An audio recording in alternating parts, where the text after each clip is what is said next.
1980 চনৰ পৰাই বন্যপ্ৰাণী সংৰক্ষণত মনোনিৱেশ এগৰাকী অন্যতম প্ৰকৃতিপ্ৰেমী ধৰণী শইকীয়া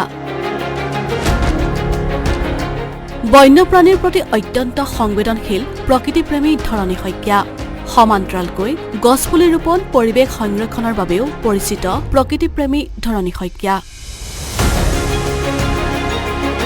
নগাঁও কামপুৰৰ অন্যতম এগৰাকী প্ৰকৃতিপ্ৰেমী ধৰণী শইকীয়াৰ আন এক প্ৰকৃতি প্ৰেমৰ উদাহৰণ অসুস্থ অৱস্থাত থকা বৰটোকোলা আৰু হাইঠা চৰাই উদ্ধাৰ কৰি নিজৰ ঘৰতে চিকিৎসা প্ৰদান কৰি লালন পালন কৰিছে প্ৰকৃতিপ্ৰেমী ধৰণী শইকীয়াই উল্লেখ্য কামপুৰ পুৰণি বাছ আস্থানৰ পৰা অসুস্থ বৰটোকোলাটো উদ্ধাৰ কৰিছিল প্ৰকৃতিপ্ৰেমীগৰাকীয়ে বৰটোকোলাটো এই বাছ টিকেটৰ ওচৰত মানে তাত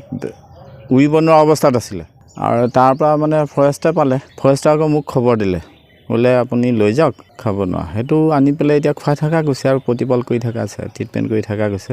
অলপ দুৰ্বল এতিয়া এই বৰটোকোলাবিলাক আচলতে নাইকিয়া হৈ গৈছে আৰু বৰটোকোলাই নহয় শগুনটোকো তেনেকুৱা ডাঙৰ চৰাই যিবিলাক এইবিলাক নাইকিয়া হৈ গৈছে এইবিলাক মানে বিল খালবিলাক আমি সিঁচি পেলাওঁ আৰু প্ৰাকৃতিক উৎসবিলাক আমি জীয়াই ৰাখিব লাগে সিহঁতৰ এতিয়া দীঘলী বিলখন সিঁচিয়ে পেলায় আমাৰ পুখুৰীবিলাক সিঁচি পেলাওঁ এতিয়া সিঁচি পেলোৱা স্বভাৱটো বেয়া হৈছে এতিয়া মানে সেই বৰটোকোলাটো সেই মাছ চাছ খুৱাই ৰখা গৈছে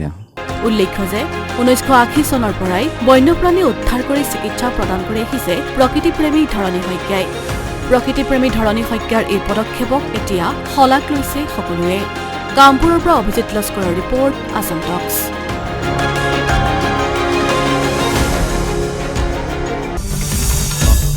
আছাম টক্স আপোচবিহীন অসম কণ্ঠ